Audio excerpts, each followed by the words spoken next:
Ever feel like you're drowning in skincare advice? Like, where do you even start? Right. Everyone's got a different tip, a different product. It's a lot. So let's simplify things. Yeah. Today we're doing a deep dive on exfoliation. But don't worry, we're ditching the complex medical jargon, okay? Exactly. Healthy skin shouldn't require a PhD. We're going to break down what works, what doesn't, and most importantly, how to exfoliate safely. Let's get right to it. First myth we got to bust, the idea that stronger exfoliants mean, like, better, faster results. Ah, yes. The more is better trap. It's tempting to think that, but skin's a little more delicate than that. I'll admit I fell for that one for a while. It happens. But over-exfoliating, it can really backfire. Think of it like this. Your skin's outer layer, it's like a protective wall, right? Okay, yeah. Exfoliate too much, you're weakening that wall, leaving your skin open to irritation, dryness, all sorts of not fun stuff. Not the glow up I was hoping for. Exactly. So instead of blasting away the top layer, it's about encouraging healthy cell turnover gently. Right, more like tending a garden. You wouldn't just hack at your plants. Perfect analogy. Careful pruning helps them thrive. Same for your skin. Got it. Gentle approach is key. Okay, what about this one? I've heard that you can't or shouldn't use chemical exfoliants in the morning. True or false? It's tricky. Some chemical exfoliants, like glycolic acid, yeah, they can make your skin more sensitive to the sun.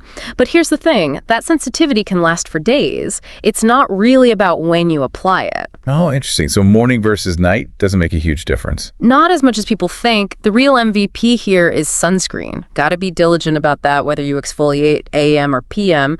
Think of it like, sunscreen is your shield, protecting your skin from those UV rays. Makes sense. All right, myth busted.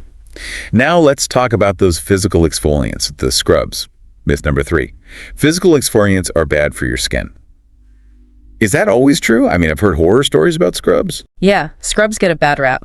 But think about it, dermatologists use microdermabrasion, that's a type of physical exfoliation, for certain skin concerns. It's not inherently evil. The problem is, again, overdoing it. Ah, so it's not the tool itself, but how we use it. Exactly. And unfortunately, some product instructions, they're kind of misleading about that. People end up scrubbing way too hard, way too often. And that, my friend, is how you damage your skin barrier. So it's like, sanding down a piece of furniture. Got to be gentle. What about gentler physical exfoliation? Any recommendations? Oh yeah, tons. Konjac sponges, peeling gels, those are great. Gentle exfoliation, they give you that instant feedback so you don't overdo it. Plus, they're just fun to use. Satisfying, right? Okay, one more thing on physical exfoliants. What about those micro tears everyone freaks out about? Are those really going to lead to, infections? That's another myth. It's not about tiny tears, it's about your skin barrier. Over-exfoliate, whether it's physical or chemical, and you weaken that barrier. That's what makes your skin vulnerable. All right, good to know. Another myth busted. Now, this one I've heard a lot. Darker skin can't use glycolic acid. Is there any truth to that? None whatsoever. In fact, glycolic acid can be super effective for treating hyperpigmentation, which is a common concern for those with darker skin. Dermatologists use it all the time. So it's not about avoiding it completely, but more about, using it the right way. Right. Finding the right concentration and pH for your skin is key. Think of pH it measures how acidic a product is. And with glycolic acid, the pH affects how deep it goes, how it affects your skin. Not sure. Talk to a dermatologist. They'll steer you right. Good advice. Okay, last myth for today. You can't mix chemical exfoliants and retinoids. Should those just never meet? It's not that black and white. They won't explode when combined or anything, but they're both powerful ingredients, right? Using them together can be too much for some skin types. You might end up irritated. So should we just avoid it altogether? Not necessarily. It's all about introducing them slowly, one at a time. Start with gentle formulas and see how your skin reacts. Makes sense. But still, combining them sounds kind of scary. Any red flags to watch out for? Oh yeah, for sure. Unusual redness, burning or stinging, feeling extra dry. Those are signs that your skin is saying, whoa, too much. Like a little SOS from your face. Exactly. Pay attention to those signals. Your skin's talking to you. That's such a good point. All right, we've busted 5 common exfoliation myths up. I feel like I've already learned so much. What else should we keep in mind to make sure we're exfoliating safely and effectively? It's good to remember exfoliation isn't a daily thing for everyone.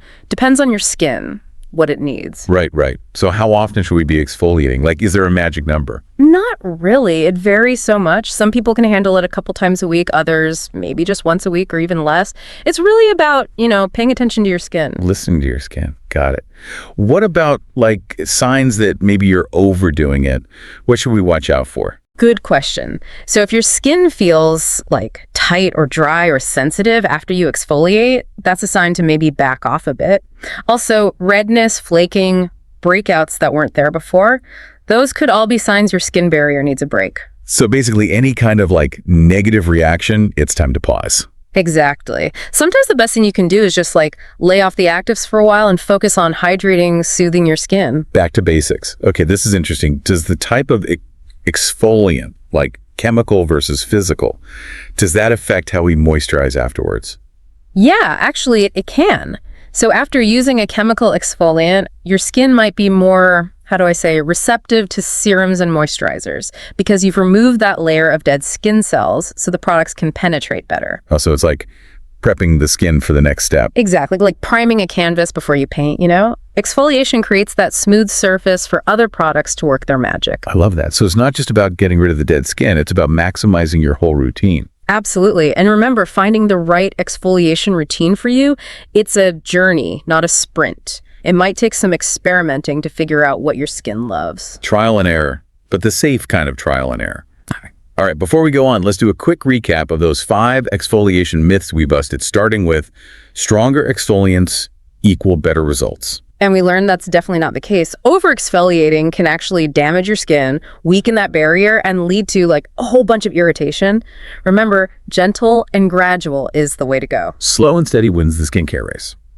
Myth number 2 is all about not using chemical exfoliants in the morning. Right, and we debunked that one. The sensitivity from certain exfoliants, it lasts for a while regardless of when you apply them. The real key takeaway there, always wear your sunscreen no matter what. Sun protection is a must.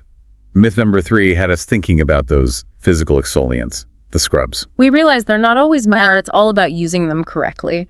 Over-exfoliating with a scrub, though, that can definitely do some damage. Finding that balance, right?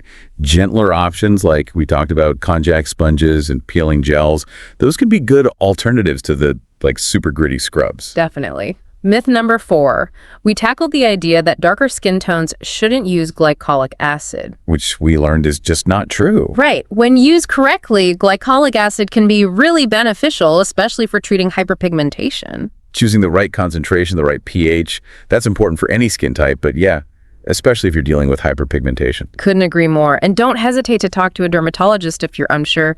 They can really help you navigate all that. Great advice. Last but not least, myth number 5, chemical exfoliants and retinoids. Can they coexist, or is that a recipe for disaster? We figured out that it's not necessarily a disaster, but you got to be careful. Combining those two, it can be irritating for some people. So again, starting slow, gentle formulas, paying attention to how your skin feels. That's so important. Absolutely. And remember those signs of irritation we talked about, redness, burning, any unusual dryness? Those are all red flags. Your skin's trying to tell you something. Wow, so much great information about exfoliation. And we've only just scratched the surface. It's amazing how many myths are out there. It's true. The world of skincare is full of them. It can be hard to sift through it all. But being informed, doing your research, that's the best way to take care of your skin. Absolutely. And I think one thing that's important to remember, everyone's skin is different. What works for one person might not work for another. So true. Pay attention to your own skin's needs and don't be afraid to adjust your routine as you go. Experiment, but do it safely. Experimentation, but with a healthy dose of caution. Speaking of which, before we move on, any resources or experts you recommend for folks who want to dive deeper into this whole exfoliation thing?